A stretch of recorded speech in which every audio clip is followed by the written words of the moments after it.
Seperti apa sih bentuk proposal yang bisa lolos lebih dari 100% sponsorship dari pemerintahan dan juga swasta? Seperti apa? Yuk kita simak tentunya hanya di channel ini. Bismillahirrahmanirrahim. Assalamualaikum warahmatullahi wabarakatuh. Welcome back to my channel. Terima kasih teman-teman yang mau menyimak videoku. Jadi by the way, ini adalah kelanjutan dari video sebelumnya. Jadi video sebelumnya bilang kalau misalnya ada beberapa tips untuk aku bisa dapetin full 100% sponsorship. Dan kali ini aku bakalan coba kupas seperti apa sih bentuk si proposal yang bisa goals itu, tentunya dari pemerintahan dan juga swasta. Nah, untuk teman-teman yang belum nonton videoku sebelumnya, silahkan tonton dulu karena nggak akan nyambung kalau misalnya teman-teman langsung ke video ini gitu. Oke, jadi gimana sih bentuk proposalnya? Nanti aku bakal coba visualkan ke teman-teman. Mungkin aku sampaikan beberapa hal dulu. Jadi yang pertama mungkin disclaimer dulu bahwa teman-teman ketika nanti teman-teman udah yang ngelakuin registrasi untuk jadi delegasi dari Istanbul Youth Summit, teman-teman ketika dinyatakan lolos, maka teman-teman akan dapetin LOA atau Letter of Acceptance dan juga proposal yang sudah dibuatkan oleh mereka. Jadi sebenarnya teman-teman nggak perlu khawatir, aduh apakah aku harus bikin proposal dari nol, enggak gitu. Nah, terus yang selanjutnya adalah yang kedua, aku itu ibaratnya hari ini bakalan nunjukin teman-teman bukan proposal dari penyelenggara, jadi kayak full dari penyelenggara nggak akan aku tampilin ke teman-teman gitu. Tapi yang aku tampilin adalah bagian-bagian yang memang aku tambahkan aja gitu. Karena ya setiap tahun pun proposalnya akan selalu berubah gitu ya teman-teman gitu. Nah, kemudian pertanyaannya apa aja sih yang kira-kira aku sisipkan di dalam proposal itu gitu. Ada beberapa ya, sekitar 3-4 yang aku sisipkan lagi dari proposal yang memang sudah ada dari penyelenggara. Yang pertama yaitu timeline. Jadi timeline ini aku coba sisipkan, aku coba jelaskan aku tuh mau di sana tuh hari tanggal berapa sampai tanggal berapa. Kemudian yang kedua adalah apa aja yang aku lakuin dan di mana aja aku lakuin itu. Nah, supaya teman-teman terbayang nanti aku bakal visualkan ya. Coba aku sampaikan dulu. Yang kedua adalah aku tambahin feedback. Jadi aku coba bikin list berbagai macam feedback yang mereka akan terima kalau misalnya mereka ngasih aku sponsor. Dari mulai sponsor yang paling besar utama yang ngasih 100%, kemudian makin kecil lagi, kira-kira mereka bakal dapetin apa aja feedback. Terus yang ketiga adalah anggaran. Jadi anggaran ini aku sisipkan bener-bener yang aku mau gitu. Aku mau kemana aja, ngapain aja, itu bener-bener aku list gitu. Kayak misalnya kalau aku mau ke Hagia Sophia, aku mau ngapain aja, butuh apa aja, semuanya di list gitu. Bener-bener se-real mungkin dan semasuk akal mungkin. Itu aku bikin anggaran. Nah, yang keempat mungkin ya, aku juga coba masukin CV dan juga portofolioku. Dimana ini membuktikan bahwa aku bukan cuma sekedar ngasih proposal, tapi aku juga mau menyertakan bahwa ini loh, aku tuh seperti apa sih kira-kira, apa yang membuat kalian tuh harus ngasih sponsor kepada aku gitu. Itu yang keempat. Nah, jadi teman-teman, berhubung 4 hal ini kan aku tambahin, dan gak mungkin aku minta template kosongan gitu ya ke pihak penyelenggara. Jadi yang aku lakukan adalah untuk bisa menyisipkan 4 hal ini dengan cara aku meredesain atau aku desain ulang si proposal yang aslinya gitu. Jadi aku bikin ulang proposal, nanti lembaran-lembaran selain 4 hal tadi aku coba untuk copy paste aja gitu, tapi desainnya baru gitu, sehingga 4 hal tadi itu bisa masuk ke dalam proposal yang dengan desain baru tersebut gitu teman-teman. Nah, itu yang aku lakuin. Nanti aku bakal tunjukin kayak gini. Nah, selain itu juga yang perlu teman-teman tahu, selain aku meredesain ulang proposal tersebut, yang aku lakuin adalah aku mencetak proposal tersebut berupa hardcover. Jadi setiap lembarannya itu tebel.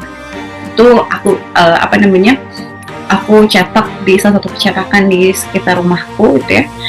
Waktu itu juga aku sempat cetak itu waktu aku lagi bikin event, waktu aku lagi SMA dan jadi ketua sebuah seminar kemuslimahan.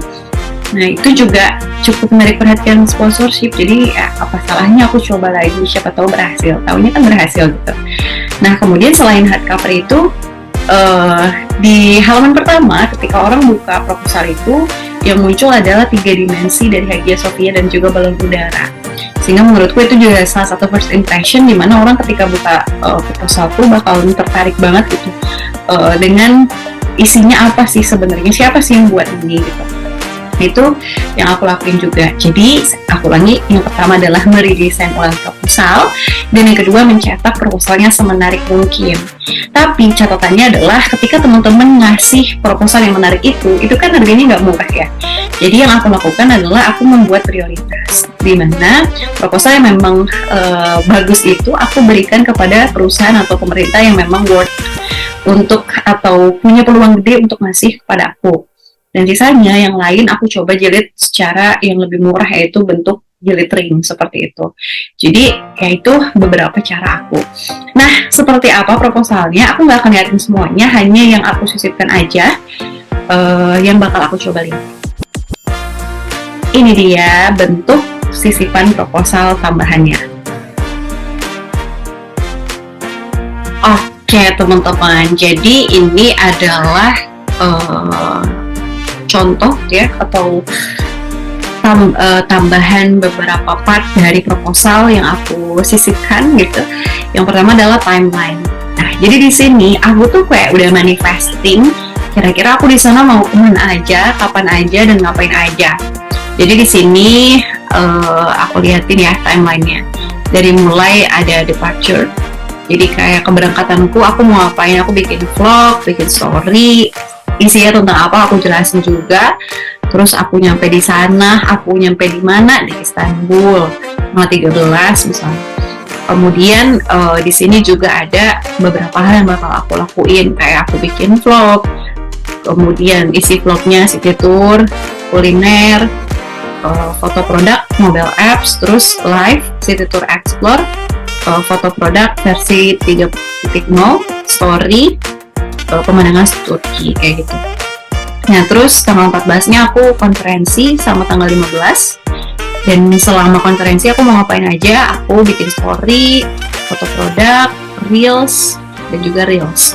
Jadi kayak story-nya tentang manual pendidikan, kemudian foto produknya tuh bareng sama kaos, terus reelsnya tuh berupa mobile apps dan tips untuk beasiswa. Setelah itu, setelah konferensi aku mau kemana, aku masih di Istanbul tanggal 17, terus aku lanjut ke Istanbul juga, masih di Istanbul, ini di Topkapi Palace. Di Topkapi Palace ini aku mau bikin video talk show, terus aku bikin vlog city tour dan juga live. Terus di Kapadokia itu tanggal 19, aku bikin reels, gimana sih tips untuk berprestasi, gimana untuk time management, dan juga vlog untuk city tour. Setelah itu aku pindah ke mana nih? Uludag. Jadi ke Gunung Uludag, dan di Gunung Uludag ini aku bikin video giveaway, ada juga city tour explore dan juga live. Udah deh, setelah itu aku pulang. Nah, jadi ini membuat si sponsor itu ngerasa bahwa Anda tuh bener-bener seniat itu dan jelas banget gitu mau kemana-kemananya. Dan ini juga yang bisa teman-teman ajuin ke teman-teman UMKM, kira-kira mau endorse saya nggak? Saya mau kesini loh, misalnya mau tadi ke Gunung Salju, Kapadokia, Topkapi Palace, Hagia Sophia, dan lain sebagainya. Nah, itu dia teman-teman berkaitan dengan tadi timeline ya. Itu lembar yang aku tambahkan yang kedua. Terus udah gitu, yang selanjutnya adalah aku tambahkan yang sponsorship. Jadi yang sponsorship ini biar teman-teman lebih jelas nih. Ini ya, teman-teman cuma bikin list aja. Kira-kira teman-teman itu mau ngasih feedback apa aja. Mungkin aku disclaimer bahwa setiap feedback itu akan berbeda satu tempat dengan tempat lainnya. Ya dong, misalnya teman-teman ngajuin ke tempat perusahaan yang berupa bergerak di bidang pendidikan atau ke pemerintahan, itu akan berbeda-beda feedbacknya. Jadi kalau bisa teman-teman bikin banyak proposal yang beda-beda, di-adjust aja sih bagian feedbacknya, karena kan nggak mungkin sama ya setiap perusahaan itu. Nah, ini salah satu perusahaan pendidikan yang aku coba perlihatkan ke teman-teman ya. Jadi nanti ada beberapa proposal, bedanya cuma di sini sih, di sponsorship sama yang tadi kan. Nah, jadi ini beberapa persepsinya gitu ya. Ada vlog, giveaway, instastory, foto produk, reels, dan juga talk show. Jadi teman-teman list kira-kira feedback apa aja yang bakal teman-teman bikin, terus nanti akan ada tingkatannya. Ada sponsor yang masuk platinum, gold, silver, dan juga bronze. Nah, kalau platinum dia ngasih sponsor 100%, berarti dia bakal dapat semua yang teman-teman coba tawarkan. Dia dong kan sponsor utama. Kalau gold dia cuma 70%, ya kurangin lah, cuman vlog, foto produk, reels, sama talk show aja. Terus silver 40%, ya udah cuman vlog, instastory, sama foto produk. Kalau yang paling kecil bronze itu yang instastory sama foto produk. Tapi jangan lupa ada lainnya juga, karena boleh jadi ada yang nggak nyampe 10% misalnya, yang sayang juga ya untuk dilewatkan. Jadi bisalah dikomunikasiin. Itu untuk sponsorship. Sebenarnya ini keterangan aja, nanti platinum, gold, silver, bronze teman-teman bisa coba tunjukkan gitu ya kepada pihak penyelenggara. Nah, itu berkaitan dengan feedback kepada sponsor. Mungkin sedikit soal anggaran, tapi nanti mungkin aku blur aja ya anggaran yang aku coba ajukan. Ini anggaran yang aku coba ajukan ke pihak dari sponsor. Jadi aku bikin sedetail mungkin, dari konferensi budgetnya sama accommodation aku tur di Turki itu mana aja, itu aku tulisin. Jadi ini totalnya, nanti di sini bisa transfer ke rekening mana biar nggak bingung ya. Mereka nanti mau ACC terus teman-teman nggak nyantumin rekening ya gawat. Terus ini juga ada CV dan portofolio. Menurutku sih belum bagus ya CV dan portofolio aku dibandingkan yang sekarang. Tapi ya itu sekilas berkaitan dengan apa aja yang aku hasilkan. Itu teman-teman, semoga bermanfaat ya.